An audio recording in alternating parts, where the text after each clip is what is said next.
A particle is projected in a plane perpendicular to a uniform magnetic field. हाँ प्रमोद तेरी question है शायद ये। हाँ अर्पित बहुत मारेगी बेटा, खुशी तू रहने दे, ठीक मुझे भी पता है। चल, a particle is projected in a plane perpendicular to a uniform magnetic field. The area bounded by the path described by the particle is proportional to, और 4 ऑप्शन दे रखे हैं, ठीक है। एक बार सब लोग, सबके पास है ग्रुप में, मैंने गर्ल्स वाले ग्रुप में भी डाउट्स भेजे हुए हैं और बॉयज वाले में भी, सब लोग पढ़ सकते हैं। क्वेश्चन क्या है, अगर sorry particle is projected in a plane perpendicular to a uniform magnetic field, ठीक है, मेरे को समझने दो, पार्टिकल मैग्नेटिक फील्ड में घुस गया है। अब उसका एरिया हमको बताना है किसके प्रोपोर्शनल है, 4 ऑप्शन दे रखे हैं। तो देखो ये तो हमको पता है कि यदि ये मैग्नेटिक फील्ड हो और चार्ज पार्टिकल मैग्नेटिक फील्ड में परपेंडिकुलर एंटर कर गया हो तो उसकी ट्रैजेक्टरी सर्कुलर होती है, ठीक है, सर्कुलर होती है। अब उसके बाद उसकी जो रेडियस होती है वो होती है mv/qb होती है। अब उसने पूछा है एरिया। अच्छा, इस mv/qb को हमने p/qb भी लिख दिया था, mv को मोमेंटम, ठीक है प्रमोद, और अंडर रूट छतरी के अंदर 2 मंकी, याद है, ऐसे भी यूज कर सकते हो। फिलहाल मैं ये वाला उठा रहा हूं। क्यों उठा रहा हूं मैं ये वाला, क्योंकि देखो उसने पूछा है रेडियस नहीं, रेडियस तो आपको पता है कि स्पीड के प्रोपोर्शनल, मोमेंटम के, काइनेटिक एनर्जी के रूट के। अब ये जो सर्किल बना है उसने एरिया भी ट्रेस कर दिया, तो ये जो एरिया ऑक्यूपाई किया है ये एरिया क्या होगा, πr²। और बेटा भाई आंसर भी भेजा करो मुझे, कितनी बार कहा है मैंने, अब मुझे नहीं पता ना मैं सही कर रहा हूं या कोई और कॉन्सेप्ट जिसका घुस गया इसमें, ठीक है। सीरियसली बेटा कोई टीचर भगवान नहीं हो सकता, ठीक है, कोई भी टीचर। इसलिए अब पाई की जगह पाई और r² करूंगा तो बेटा ये वाला फॉर्मूला डालता हूं। मुझे मजा क्या आ रहा है इसमें, एटलीस्ट अंडर रूट हट जाएगा, क्योंकि इसमें ऑप्शन जिस तरीके से आ रहे हैं, पहली बात तो देखो पहला ऑप्शन तो गलत है, उसने कहा था वेलोसिटी, वेलोसिटी तो r के प्रोपोर्शनल है, जब r पर स्क्वायर आएगा तो v पर भी स्क्वायर आ जाएगा। देखो एरिया कैलकुलेट कर रहे हैं तो पाई r² जा रहा है, तो यानी r पर स्क्वायर होने जा रहा है, r पर स्क्वायर आएगा तो v पर स्क्वायर आएगा, मोमेंटम पे स्क्वायर आएगा, तो बेटा पहला ऑप्शन खत्म, बी भी खत्म। लेकिन हाँ सी वाला जो ऑप्शन है आपको फील आने लगा होगा। तो देखिए यदि मान लो, ठीक है, एरिया इक्वल टू πr², पाई की जगह पाई, r की जगह under root 2m/ke upon qb, उसका स्क्वायर है। तो बेटा प्रमोद फील आ गया ना, एक्चुअली सबको आना चाहिए। तो ये 2, ये m, ये ke, नीचे q² अपॉन b²। तो जो एरिया है, एक बार charge particle uniform magnetic field में घुस गया तो ना तो उसका मास चेंज होगा ना उसका चार्ज चेंज होगा, मैग्नेटिक फील्ड यूनिफॉर्म है, तो ये इतना हिस्सा कांस्टेंट रहने वाला है। तो उसका जो एरिया हुआ किसके प्रोपोर्शनल आया, काइनेटिक एनर्जी के। तो कौन सा ऑप्शन आया, सी। इसी में एक और क्वेश्चन उसने दिया है, 2 पैरेलल लॉन्ग वायर्स, ऐसे देते चलना, मैं आपको एक्स्ट्रा टाइम नहीं दूंगा। अगला क्वेश्चन है 2 parallel long wires carrying a current I1 and, ये कैसे पूरा आएगा, हाँ I1 and I2 with I1 is greater than I2, ठीक है। When the current are in the same direction, the magnetic field at a midway between the wire is 10 microtesla. If the direction of I2 is reverse, एक minute देखो, ये 2 situation है, इसे मिटाता हूं पहले, ठीक है। 2 वायर है, पैरेलल में करंट जा रही है, ये करके एक में I1 जा रही है और एक में I2 जा रही है, I1 I2। क्वेश्चन में गिवन है कि I1 I2 से बड़ा है, ये मिड पॉइंट होगा, ये मिड पॉइंट। अब एक बार और पढ़ना पड़ेगा मुझे, 2 parallel long carrying a current I1 I2 when the current are in same direction, the magnetic field mid point पर 10 माइक्रोटेस्ला है। बेटा यहाँ पर 10 यूनिट का मैग्नेटिक फील्ड है, 10 माइक्रोटेस्ला, ठीक है। हाँ बेटा यश वगैरह, आप बाकी लोग अच्छे बच्चे करना चालू कर दो, जैसे यश ने ये कर दिया। बाकी फिर उसने ये कहा है कि यदि मैं I2 पलट दी देखो, तो उसी पॉइंट पे मैग्नेटिक फील्ड 30 यूनिट का हो गया, 30 यूनिट का हो गया, ठीक है। तो reverse the field becomes 30, the ratio of I1 और I2 का रेशियो निकालना है। तो बेटा एक बात बताइए, पहले तो बताइए, जो एक सिंगल वायर होता है, ठीक है ना, सिंगल वायर जो होता है, मान लो इस पॉइंट का नाम मैंने P दिया, तो क्वेश्चन एक बार समझ लीजिए, जब दोनों में करंट ऊपर थी तो इस पॉइंट पर इन दोनों का रिजल्टेंट मैग्नेटिक फील्ड 10 था, और जब एक में करंट पलट दी तो इस पे मैग्नेटिक फील्ड रिजल्टेंट 30 था। मैं ऐसे हाँ ठीक है, तो बताना स्ट्रेट वायर है, लॉन्ग है, पता है बस अंतर क्या है इस वाले फिगर में, कि इसका मैग्नेटिक फील्ड इनवर्ड आ रहा है और इसका मैग्नेटिक फील्ड आउटवर्ड आ रहा है। यहां से डिस्टेंस और यहां से डिस्टेंस सेम है, लेकिन वो ये दे चुका है कि I1 I2 से बड़ा है, तो ये वाला जो वायर मैग्नेटिक फील्ड बना रहा है वो थोड़ा स्ट्रॉन्ग बनेगा इससे। तो इस पॉइंट पर इसका मैग्नेट, देखो मुझे भी, मैं कोई भगवान नहीं हूं, मुझे भी करना पड़ा ये कि इसका इनवर्ड है इसका आउटवर्ड है। तो एट पी इसमें जो इक्वेशन बन रही है B1 माइनस B2 10 बन रही है, समझ गए? B1 माइनस B2, B1 यानी इस वायर का मैग्नेटिक फील्ड, B1 माने इस वायर का मैग्नेटिक फील्ड, B2 माने इसका। ये घटे क्यों? क्योंकि एक इनवर्ड और एक आउटवर्ड है, और इसमें दोनों जुड़ेंगे, B1 प्लस B2 वो 30 है। इसमें जुड़े क्यों? क्योंकि देखो बेटा, इसका इनवर्ड आया और इसका भी इनवर्ड आया, तो एक B1 माइनस B2 10 है, B1 प्लस B2 30 है। तो एक काम करो, पहले B1 B2 निकाल लेते हैं, दोनों को ऐड कर दो, घटा है ना, तो ट्वाइस ऑफ B1 कितना आ गया 40। तो जो B1 है यानी ये वाला जो वायर मैग्नेटिक फील्ड बना रहा है वो 20 बना रहा है, और B2 जो बना रहा है, बताइए B2 की वैल्यू कितनी आ जाएगी? यदि ये 20 है, 20 माइनस 10 10। होपफुली कि आपको समझ में आया। डिवाइड कर दो तो B1 अपॉन B2 कितना आ गया? अच्छा एक मिनट, उसमें रेशियो किसका पूछा है? I1 I2 का या I2 I1 का? I1 I2 का, ठीक है। तो अभी तो ये B1 और B2 का रेशियो आया है, यही रेशियो I1 I2 का आएगा। क्यों? क्योंकि देखो अब B1 माने केवल इसका मैग्नेटिक फील्ड, वो कितना होगा बेटा Pramod? Mu nought upon 4 pi 2 I1 upon R। मैंने B1 की वैल्यू लिख दी। B2 की वैल्यू कितनी होगी? Mu nought upon 4 pi 2 I2 upon R is equal to 2। ये समझे कौन सा फॉर्मूला है? एक इनफाइनाइटली लॉन्ग स्ट्रेट वायर का फॉर्मूला यही तो होता है, सब कट गया, I1 I2 बच रहा है बस। तो बेटा इसका आंसर क्या दे रखा है यार? इसमें दो ऑप्शन ही नहीं है, नहीं सी ऑप्शन आ रहा है। तो कौन सा ऑप्शन आ रहा है? सी। मेरे तोते उड़ गए, तो लगा दादा ये कैसा मास्टर है, इसने अलग ही आंसर निकाल दिया। ठीक, जो ऑप्शन में भी नहीं है 2 आ रहा है, यानी ऑप्शन है सी। ठीक, चलिए बेटा ऐसे तुरंत मार लो, तुरंत, जब तक मैं अगले क्वेश्चन की तैयारी करता हूं। क्वेश्चन है, मैं हटू सामने से पहले, टिक टिक 1 2 3 4 5। हाँ, consider a long straight wire of cross sectional area A carrying a current I, let there be n free electrons per unit volume. An observer place himself on a trolley on a moving in a direction opposite to current with a speed v and separated by the wire at distance r. The magnetic field seen by the observer is very nearly J। क्या कले से भाई, ये तो मेरी विधि से बाहर है, ये तो ऐसा लग रहा है रिलेटिव वेलोसिटी भी घुसा दी है। चलो देखिए, करते हैं, बुद्धि लगाते हैं ना। Carrying current I there be ठीक, रुक जाओ एक minute, per unit volume on a trolley moving in direction opposite to the current with a speed v. चलिए बेटा मैं इसमें तुक्का मार सकता हूँ, इसको चल छोड़, बाद में देखूंगा, है ना, इसको देखूंगा बाद में, अभी मेरी रेंज से अभी शायद सोच नहीं पाऊंगा मैं इसको। अभी अगला क्वेश्चन कैसे आएगा? क्या गायब हो गया? हाँ अगला क्वेश्चन देख रहा हूं मैं, ये ले लेता हूं क्वेश्चन नंबर नेक्स्ट। चलिए इसका एसएस तो ले लिया होगा।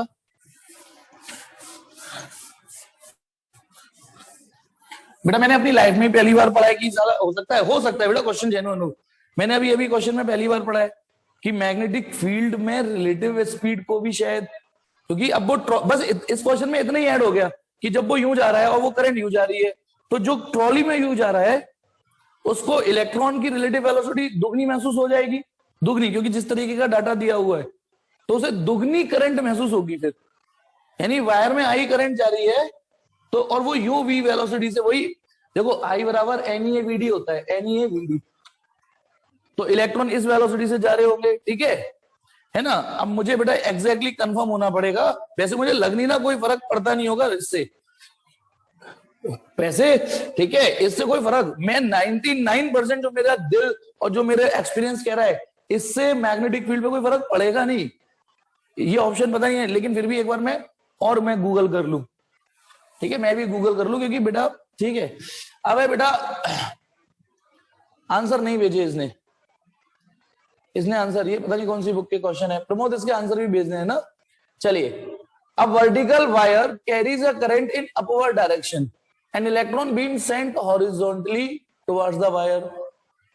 अच्छा, एससी वर्मा का क्वेश्चन। अच्छा, अब vertical wire carries a current in upward direction, ठीक है चलो okay, an electron beam sent horizontally towards the wire will be deflected. एक बार सीन बनाते हैं, मेरे को दिमाग में डालने दो। वायर वर्टिकल है, कैरी करंट ऊपर ले जा रहा है, electron beam horizontally towards it. देखो सीन ये है, वायर में करंट तो ऐसे है और इलेक्ट्रॉन ऐसे भेज दिया है। देखो क्वेश्चन की लैंग्वेज यही तो कह रही है ना, वायर में करंट ऊपर है और इलेक्ट्रॉन टुवर्ड्स द वायर और हॉरिजॉन्टल, टुवर्ड्स द वायर और हॉरिजॉन्टल ऐसे फेंका है। अब वो क्या कह रहा है ना बेटा, ना ना ना माधव रुक जा, कलेश इसमें कुछ और है। अब वो ये कह रहा है vertical an electron beam sent horizontally towards the wire will be deflected. अब ये राइट में जाएगी, अपवर्ड जाएगी, लेफ्ट जाएगी, डाउनवर्ड। तो देखो बेटा, सुन बेटा प्रमोद, सबसे पहले ये देखो, इस वायर की वजह से इस पॉइंट पर जो मैग्नेटिक फील्ड होगा वो इनवर्ड होगा, दिस इज बी वेक्टर। ये क्लियर हो गया। अब इलेक्ट्रॉन आ रहा है इधर, ये इलेक्ट्रॉन की वेलोसिटी है, तो अब ऐसे फोर्स कैलकुलेट करेंगे ना, तो बताना मैग्नेटिक फील्ड ये ऊपर जाएगा बेटा। अब बताइए कौन सा फॉर्मूला लगा है। माधव गलत हो गया बेटा तेरा, तो ऑब्जेक्टिव ये वाला जल्दबाजी, ये इलेक्ट्रॉन ऊपर जाएगा। और सब लोग सोचो, सबके लिए क्वेश्चन ये, ठीक है, कि ये अपवर्ड ऑप्शन है या नहीं। हाँ है तो सही सी। अब सोचो सब लोग कि ये क्यों जाएगा। देखो सिंपल था, एक वायर है उसमें करंट ऊपर है, तो इसके चारों ओर मैग्नेटिक फील्ड होगा, उस चारों ओर में से मैंने ये पॉइंट पकड़ लिया, इस पर इनवर्ड मैग्नेटिक फील्ड होगा इस वायर की वजह से। अब इलेक्ट्रॉन जा रहा है टुवर्ड्स द वायर और हॉरिजॉन्टली, यही तो क्वेश्चन है ऐसे, ठीक है। तो अब इसमें formula minus Q V cross B लगेगा बेटा, फोर्स इक्वल टू क्यू, जो मैंने ये फिजिक्स पढ़ाई है, minus V cross B, this is going to first vector, this is going to second vector. अब जब आप उंगली करोगे, उंगली करोगे ये वाली कहाँ, ये हाँ, तो ये वाली उंगली वी की ओर नहीं करोगे, उधर करोगे, उधर उधर कर दी मैंने उंगली, और ये उंगली अंदर कर दी, ये फोर्स ऊपर आ गई। होप यू, मतलब सबको समझ में आया होगा। नेक्स्ट पकड़ रहा हूं मैं क्वेश्चन, ये है फोर्थ क्वेश्चन, ठीक है। अच्छा तो भाई एससी वर्मा कर रहा है प्रमोद, एक मिनट रुक जाए, यहाँ पे रिफ्लेक्शन आ रहा है, मैं इसे बंद करूंगा। नॉर्थ और साउथ ये रहा, ठीक है। अब ऐसे करके कॉइल रखी हुई है, फील फील फील लेके आओ बेटा, आया फील। बताइए कॉइल किस प्लेन में पड़ी हुई है, या एक मिनट एक काम करो रुको, और अच्छे से फील लेके आता हूं। ये रही कॉइल। अब मुझे बताइए बेटा, यदि ये ईस्ट ये वेस्ट, बताइए कॉइल किस प्लेन में पड़ी हुई है। कॉइल का प्लेन बता सकते हो डायरेक्शन वाइज, जिस तरह, अरे अब तो दोस्ती कर लो डायरेक्शन से, 12th भी याद ही हो गई, फर्स्ट बुक हो ही जाएगी। बताओ मुझे, टाइप करके बताओ, हाथ का आशीर्वाद में तो जी हाँ, ये है नॉर्थ साउथ डायरेक्शन, कॉइल का प्लेन नॉर्थ साउथ ऐसे रखा हुआ है। यदि ये वाली नॉर्थ है ये वाली साउथ है, तो कॉइल नॉर्थ साउथ डायरेक्शन में रखी है। फिर उसने एक चीज बोली है कि इसमें जो करंट है वो है that is towards north eight top most point, जो सबसे टॉप मोस्ट पॉइंट है उसमें करंट ऐसे, यानी ये करंट ऐसे है। अब बताइए यदि मैं करंट ऐसे दूंगा, ये आगे वाला हिस्सा ये पीछे वाला हिस्सा, बताना करंट ऐसे दूंगा तभी तो टॉप मोस्ट पॉइंट पे बताओ करंट किधर होगी। बताइए ये री करंट यूं जा रही है, यूं जा रही है, करंट यूं जा रही है, यूं जा रही है, यूं जा रही है, देख रहे हो, यूं यूं यूं, और जब टॉप मोस्ट पॉइंट पे टेंजेंट डलेगा तो इधर आएगा टेंजेंट, आएगी नहीं आएगी टेंजेंट, ये क्वेश्चन में हिंट दी थी। अब क्या कह रहा है वो, let A B the point on the axis of the circle to the east of it, यानी यहां पर कोई पॉइंट है बेटा। देखो अब ये कॉइल की एक्सिस है, कॉइल की एक्सिस पर कोई पॉइंट ए है, उसने सब कुछ क्लियर बोला है, वो भी ईस्ट की ओर है ना, east of it, and B is a point on the axis of west of it, the magnetic field due to loop. अबे ये क्या है, ये पॉइंट भी है, तो ये तो सीधा सीधा क्वेश्चन हो गया, ये तो सीधा सीधा मुझे लगा। क्या पूछा है इसमें, द मैग्नेट, इसमें तो ऑप्शन भी नहीं दे रखे भाई मेरे, हाँ दे रखा है, अच्छा डायरेक्शन बतानी है तो बेटा ये डायरेक्शन वाला प्रमोद मैंने कई सारी ट्रिक बताई है, उंगलियों को यूं कर दो तो ये मैग्नेटिक फील्ड इधर जाएगा, या फिर ऐसे देखोगे तो क्लॉकवाइज, तो इधर बन गया साउथ, इधर बन गया नॉर्थ। तो साउथ हो गया तो मैग्नेटिक फील्ड ऐसे और इधर ऐसे। बोलो समझ में आया या नहीं आया? भाई किसी सर्कुलर कॉइल में करंट यू कर दो, अंगूठा उधर जा रहा है तो पॉइंट बी पे मैग्नेटिक फील्ड इधर है, इधर है। अब क्या कह रहा है वो, लेकिन मैं the magnetic field due to the loop, पहला ऑप्शन है is towards east at A, ना ना ना, is towards west at both end. हाँ तो ऑप्शन बेटा डी आ रहा है इसका। तो देख पॉइंट ए पर भी मैग्नेटिक फील्ड इधर गया है वेस्ट की ओर, और पॉइंट बी पर भी मैग्नेटिक फील्ड वेस्ट पे गया है। इसमें क्या दिक्कत है? ये तो नॉर्मल बेसिक कॉन्सेप्ट है बेटा, पर मुझे सवाल में भी गुस्सा आ रही है। ठीक है सवाल में भी गुस्सा आ रही है। ये साला एक लुल्ल सवाल को पहले कैसा माहौल बनाया, तूफानी रात थी है ना, घोड़ा दौड़ रहा है, बिजली कड़क रही है, क्वेश्चन भी साला ऐसे, मतलब एससी वर्मा साहब भी भाई साहब। चलो ठीक है, चलिए नेक्स्ट क्वेश्चन, ये भी बिल्कुल पूरा माहौल बना के देंगे। अच्छा लैंग्वेज ने घुमा दिया। चलिए अब कहाँ है क्वेश्चन यार? एक तो ये व्हाट्सएप चलता कैसे, मतलब क्वेश्चन आगे पीछे नहीं हो रहे यार। तू देख ये जो तूने क्वेश्चन भेजा ना प्रमोद, ये तो पक्का आईआईटी वाला है, लेकिन फिर भी मैं आपको एक बुद्धि दूंगा, उससे करना। और मेरी, अच्छा इस सवाल में थोड़ी सी मदद आप मेरी करना, थोड़ी सी मदद आप मेरी करना। वो क्या करना, क्योंकि यार देख नो डाउट मेरा फेवरेट सब्जेक्ट मैथ था, सीरियसली मैथ था मेरा, लेकिन क्योंकि यार इतने साल से मैथ नहीं पढ़ाई है, पहले मैं मैथ का ही टीचर था तो मैं कुछ मैथ की चीजें भूल गया हूं। इसमें क्या है देखिए मैं बताता हूं। क्वेश्चन है अ मोनो एनर्जेटिक 18 केईवी। पहले तो क्वेश्चन ये देखिए, जहां पर ये केईवी आता है, एक्चुअली ये सब लोग सुनिए, जहां पे ईवी वर्ड आता है ये एनर्जी की एक यूनिट होती है, और इसको 1 ईवी सुन लीजिए, ये तो नोट कर लीजिएगा, ये आईआईटी नहीं है, इसको 1 इलेक्ट्रॉन वोल्ट बोलते हैं बेटा। ये एनर्जी की यूनिट है। जैसे लेंथ में एमएम होता है ना, एमएम माइक्रोमीटर होता है, बहुत छोटी लेंथ। टाइम में मिली सेकेंड होता है ना, मिलीग्राम, या बहुत छोटी छोटी ऐसी एनर्जी जो बहुत छोटी होती है। तो देखिए तो 1 ईबी, और 1 ईबी का मतलब होता है 1 इलेक्ट्रॉन वोल्ट, और 1.6 इंटू 10 टू द पावर -19। इस वैल्यू को तो जानते ही हो, बस यहाँ यूनिट जूल यूज करनी है। इसका मतलब पता है क्या होता है? देखो ये कॉन्सेप्ट सबको पता है ना, कि यदि एक पॉजिटिव चार्ज रीजन में एक पॉजिटिव चार्ज को रखूं तो ये भग जाएगा, भग जाएगा कि नहीं? The potential energy converted into kinetic energy. समझ में आ गया भाई? पोटेंशियल, इसको पकड़ लूं मैं तो ये फड़फड़ा रहा होगा, छोड़ दी भग जाएगा, क्योंकि इसमें पोटेंशियल एनर्जी थी।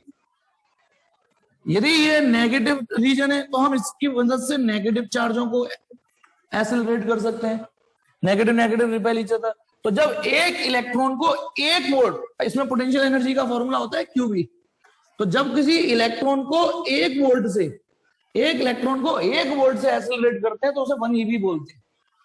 तो 1 ईबी जान लीजिए, और फिर उसमें 1 केईवी लिख रहा हो तो सब जानते हैं के का मतलब क्या होता है, 1000 से मल्टीप्लाई। हम एक जनरल लाइफ में ना एक गलत शब्द बोलते हैं, और क्योंकि जनरल लाइफ में वो ट्रेंडिंग है तो हम जानते हैं फिर भी गलत बोलना पड़ता है। जैसे हमने बोला भैया आलू क्या भाव है, उसने बोला भैया 10 रुपए किलो, उसने किलो बोला तो ला भाई हम 10 रुपए दे रहे हैं, ला 1000 आलू दे, यही तो मतलब हुआ। सोच के देखो, मैंने बोला आलू क्या भाव है, उसने कहा 10 रुपए किलो, तो ले भैया ले 10 रुपए, और मुझे 1 किलो आलू, क्योंकि वर्ड यूज किया मैंने 1 किलो, और 1 किलो वर्ड का मतलब होता है 1000 आलू। प्रॉपर वर्ड होता है 1 kg। प्रॉपर वर्ड ये होता है जब हम आलू पूछ रहे हैं तो। समझ में आ गया? ओबियसली आलू नहीं देगा, आलू फेंक के मार देगा कस के, आज तुझे दूं 1 किलो, ठीक है? तो किलो वर्ड जहां लगता है, अब तो वो तो मीडिया, सोशल मीडिया का जमाना है कि उसके के 20 के लाइक है, 20 के, यानी 20 में के का मल्टीप्लाई करो 1000, तो सेम ईवी में 1000 का मल्टीप्लाई करो 1 MEV, मेगा इलेक्ट्रॉन वोल्ट। और सुनो कुछ लोग मिली और मेगा में कंफ्यूज रहते हैं, स्मॉल एम बनता है तो मिली होता है, और कैपिटल एम बनता है तो मेगा होता है। मेगा 10 की पावर 6, ये बात मेगा भी नहीं जानती कि 10 की पावर क्या ही, मेगा भी नहीं जानती कि 10 की पावर 6 इस्तेमाल होता है। Of 1 eV। 1 keV मतलब 10⁻³ इंटू 1 eV। इन शॉर्ट ये कहानी खत्म। अब क्वेश्चन पे आते हैं। एक 18 किलो इलेक्ट्रॉन वोल्ट का इलेक्ट्रॉन बीम है, initially in the horizontal direction is subjected to horizontal magnetic field of 0.04 gauss. देखिए एक हॉरिजॉन्टल मैग्नेटिक फील्ड है। सोचो यदि ये ऐसे करके मैग्नेटिक फील्ड हो, इमेजिन करो ऐसे, ऐसे हॉरिजॉन्टल है ना, क्योंकि सवाल में बोला ये ऐसे हो या ऐसे, में ऐसे ले लेता हूं। इलेक्ट्रॉन ऐसे एंटर करे ये, तो कितने डिग्री से एंट्री हो रही है बोलो? 90 डिग्री से एंट्री हो रही है, नहीं हो रही? ऐसे करके 90 डिग्री से, ठीक। तो 90 डिग्री से एंट्री हुई और अंदर जाती वो क्या बनाएगा? सर्किल बनाएगा। उसने बोला है एस्टिमेट द अप और downward deflection of the beam over a distance of 30 centimetre. इस क्वेश्चन की लैंग्वेज में समझा देता हूं, और बिलीव मी मैं जो लॉजिक बताऊंगा इससे अलग हटके वो आपको आसान आंसर देगा। पहले क्वेश्चन समझिए मेन। अब मुझे पहले ऐसा सीन बनाना है, मान लो मैग्नेटिक फील्ड यूं है बेटा, इमेजिन करो मैग्नेटिक फील्ड कैसे लूं मैं, इसी से थोड़ा कॉपी कर लेता हूं। इसने किधर लिया है पता नहीं चल रहा, इसने किधर लिया है डायरेक्शन, इसने तो कुछ पता ही नहीं चल रहा है ना, इनवर्ट लिया है। चलो पता कैसे पता बेटा, इसमें कहीं दिख रहा है? यस कैसे पता, मुझे भी पता यार, सीरियसली पता, कहीं लिख रहा है giving E B? Yes please बेटा बता तो सही मुझे, तुम्हें क्या देख लिया ऐसा? चलो ये इनवर्ट मैग्नेटिक फील्ड ले लिया मैंने। चलो अब मुझे बताइए, इनवर्ट मैग्नेटिक फील्ड ले लिया मैंने और इलेक्ट्रॉन को ऐसे फेंकता हूं यूं, तो देखो मैग्नेटिक फील्ड यूं ले लिया मैंने हॉरिजॉन्टल, और इलेक्ट्रॉन भी हॉरिजॉन्टल आ रहा है, तो अंदर जाके उस पे फोर्स जो लगेगी मैं भी देख लूं, डिंग डिंग डिंग, इस पे ऐसे करके फोर्स लगेगी ऐसे, बोलो आएगी नहीं आएगी? अब मैंने आपको एक टॉपिक, नहीं पैराबोलिक नहीं तनिया, सर्कुलर, मैंने आपको सर्कुलर ट्रेजेक्टरी होगी बेटा मैग्नेटिक फील्ड में, ठीक है। अब देखिए बेटा मैंने आपको बहुत पहले ही बता दिया था, जब बाहर से आता है, जब चार्ज पार्टिकल बाहर से मैग्नेटिक फील्ड में आता है तो उसकी सर्कुलर ट्रेजेक्टरी बननी वहीं से स्टार्ट हो जाती है, वहीं से। अब इस सर्कुलर ट्रेजेक्टरी की कहीं ना कहीं रेडियस भी होगी, मानो ये सेंटर भी होगा हो, दिस इज रेडियस, सबको पता है वो रेडियस कैसे निकलेगी। अब उसने ये पूछा है कि मानो यहां से मैग्नेटिक फील्ड स्टार्ट है, तो मैं यहीं से एक्सिस बोल देता हूं, मान लो ऐसे, ठीक है, ये एक्सिस ये, और ये मैंने एक्स एक्सिस और इसे पॉजिटिव वाई मान लिया, ठीक है। ये समझ में आया सबको कि यहां से एंट्री हुई, लेट दिस इज ओरिजिन, और चार्ज पार्टिकल ने सर्किल बनाना स्टार्ट कर दिया। तो क्वेश्चन ये है कि 30 सेंटीमीटर चलने के बाद, 30 सेंटीमीटर चलने के बाद, ऐसे 30 सेंटीमीटर हॉरिजॉन्टल ऐसे चलने के बाद, माना ये डिस्टेंस 30 सेंटीमीटर है, ये 30 सेंटीमीटर चलने के बाद उसमें कितना डाउनवर्ड डिफ्लेक्शन यानी ये आ गया, ये निकालना है मुझे वाई। क्वेश्चन ये है बेटा, नो डाउट एकेडमी का नहीं है लेकिन इतना कठिन भी नहीं है, मैं बता दूंगा आपको। देखिए क्वेश्चन ये है कि 30 सेंटीमीटर आगे, देखो लैंग्वेज पढ़ो, एक 18 keV का electron initially in the horizontal direction is subjected to horizontal magnetic field, magnetic field की वैल्यू दे रखी है, एस्टिमेटेड अप और down deflection over a distance of 30, मतलब 30 सेंटीमीटर डिस्टेंस होते होते होते उसमें कितना डाउनवर्ड। अच्छा चलो यदि मैं इसमें ये वाला मैग्नेटिक फील्ड लेता तो क्या होता क्वेश्चन में बताओ? तभी उसने दोनों ऑप्शन बोल दिए हैं, क्योंकि ये मैग्नेटिक फील्ड सोचना हमारे ऊपर भी हो सकता है, तो यदि वो अंदर आता है तो हो सकता है फिर वो ऐसे सर्कल बनाएगा, तो पता ना 30 सेंटीमीटर ऐसे चलने में उसमें अपवर्ड डिफ्लेक्शन आएगा, फिर आएगा नहीं आएगा भाई, फिर इलेक्ट्रॉन ऐसे करके उसका सर्कल उल्टा हो जाएगा। तो इसलिए उसने दोनों ऑप्शन दे दिए कि यदि आपको आपके फिगर में वो नीचे मूव कर गया है तो नीचे वाला डिफ्लेक्शन निकाल देना, ऊपर कर गया है तो ऊपर वाला बता देना, ठीक है।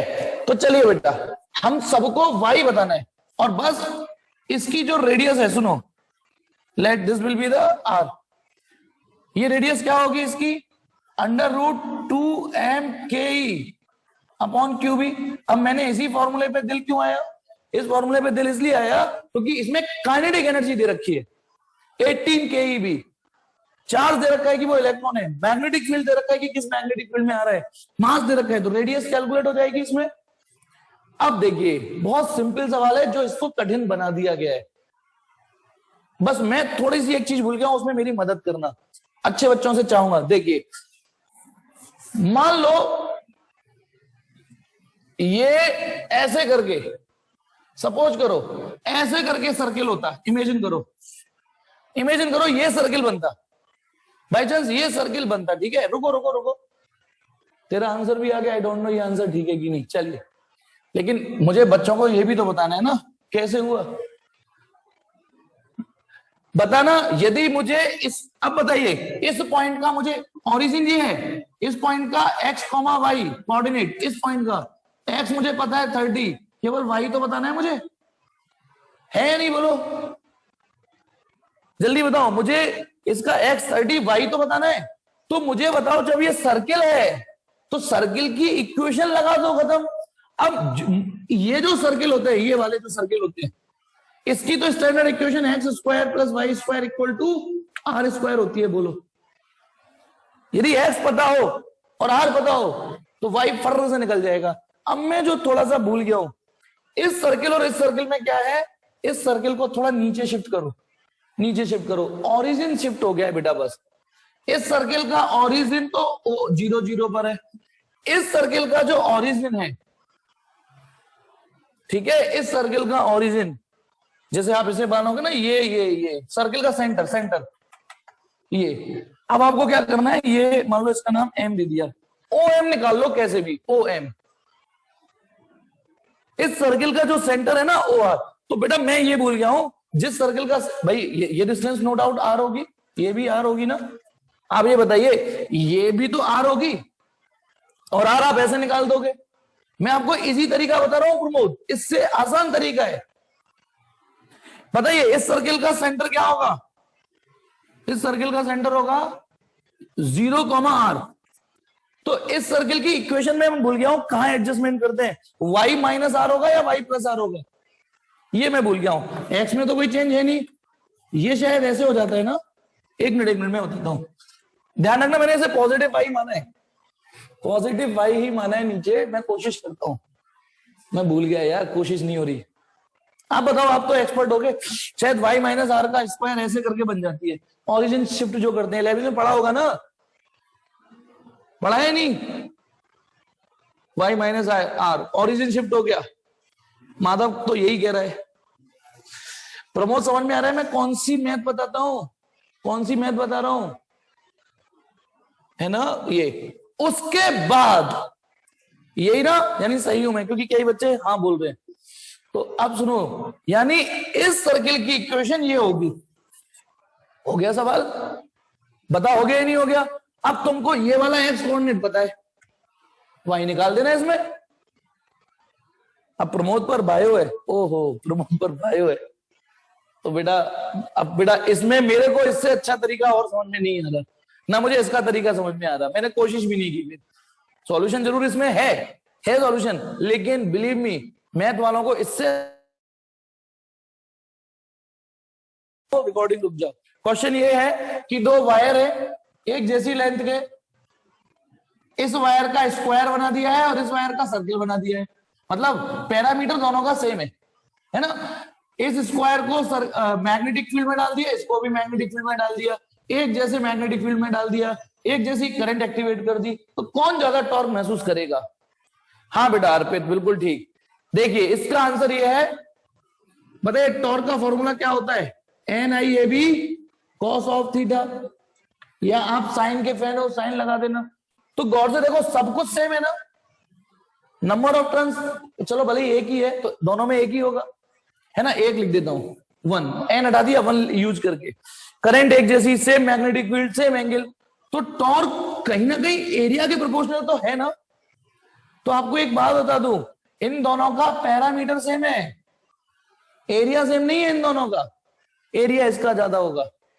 और सुनिए ये वन ऑफ द फैक्ट है कि फॉर अ गिवन लेंथ, आपको एक वायर दे दिया जाए ना, वायर, और उससे जो मर्जी है आपसे को वो लूप बना लेना, ट्रायंगल की एक वायर दे दिया, उससे इच्छा हो आप ट्रायंगल बना लेना, रेक्टेंगल बना लेना, स्क्वायर, जो मर्जी हो वो शेप बना लेना, circle will comes out to be with a maximum area, circle का एरिया मैक्सिमम होगा सर्किल का। ये बात एटलीस्ट 11 में जो पढ़े थे उनको तो याद होनी चाहिए थी, क्योंकि जब सरफेस टेंशन, मैंने पता है सरफेस टेंशन, ये वाला फिगर हर्ष ने तो एक्टिविटी करी भी थी, शायद भेजी भी थी एक्टिविटी करके, सोप बबल बनाई थी ना, सोप फिल्म, उस पर एक बहुत हल्का सा धागा डाला था और यहाँ सोप फिल्म तोड़ दी थी। हर्ष तो ही था ना, तेरी तारीफ कर रहा हूं, हर्ष तो ही था ना जिसने एक्टिविटी परफॉर्म भी करी थी। इसे तोड़ने के बाद ये सर्किल बन गया था, क्योंकि उसको मैक्सिमम एरिया होना था।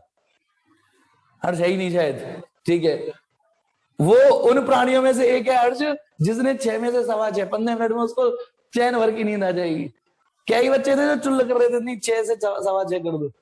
चलिए, तो बेटा मैं एक चीज कैलकुलेशन करके दिखाता हूं जो नहीं जानते। एक कैलकुलेशन, बहुत इजी कैलकुलेशन, उससे थोड़ा सा फील आने लग जाएगा।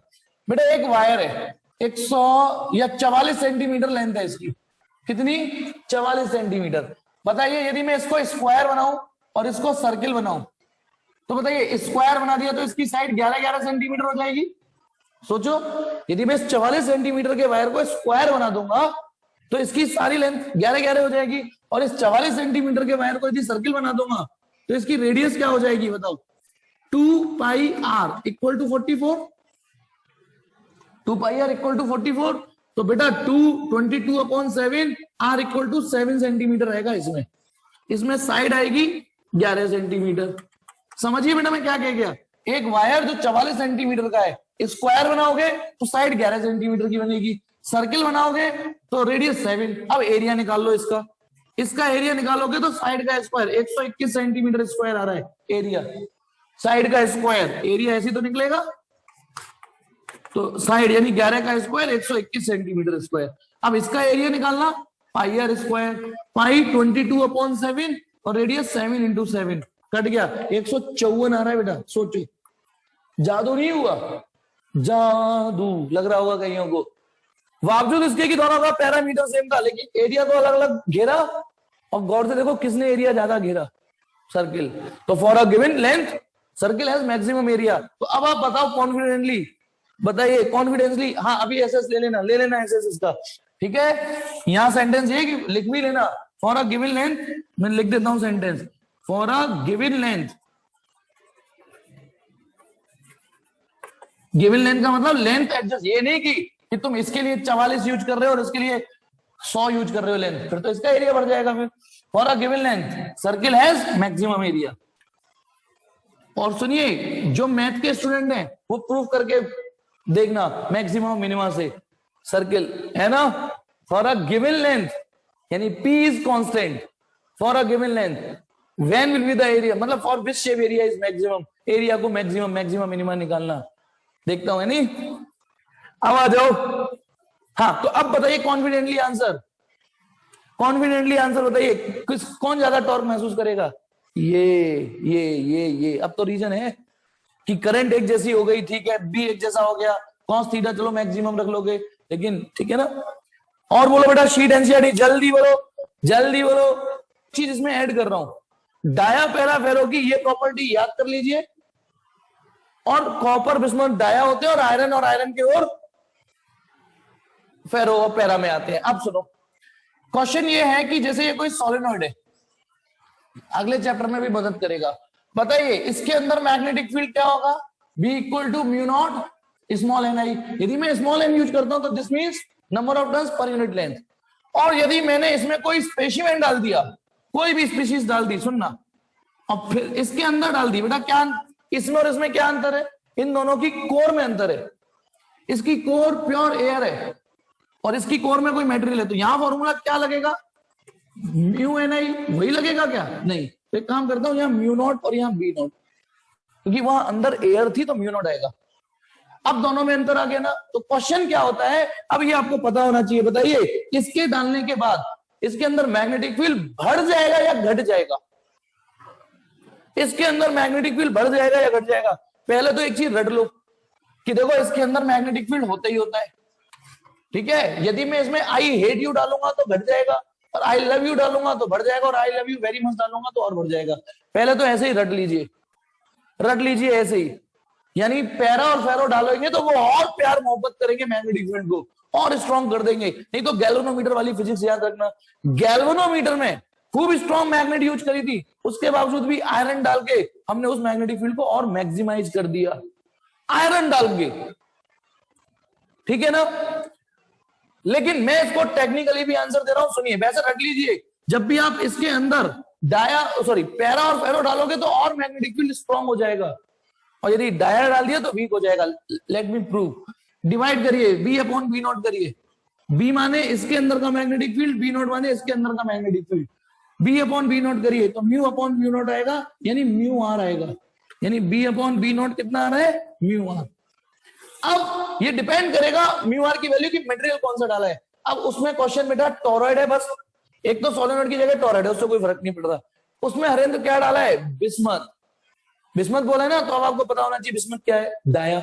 तो पता ना, जैसे ही मैंने इसमें बिस्मथ डाला तो यानी बी अपॉन बी नॉट, ठीक है। Since for bismuth mu R is less than 1, mu R is less than 1, तो म्यू आर बिस्मथ के लिए फॉर बिस्मथ, ठीक है। अब mu R is less than, mu R की जगह लिख सकते हो B upon B naught is less than 1। तो अब आप फील कर लीजिए क्या आंसर आ रहा है। क्या आंसर आ रहा है कि इस बी की वैल्यू इस बी नॉट से कम है, मैग्नेटिक फील्ड घट जाएगा। ये एक ऐसा कॉन्सेप्ट है, भले ही डाया पैरा फेरो हटा दिए हैं, लेकिन प्लीज इसको पढ़ लीजिए, नहीं तो अगली यूनिट के कंसेप्चुअल फिर अटकोगे। ऐसे मार लीजिए। जल्दी से बोलो बेटा, कोई नेक्स्ट डाउट।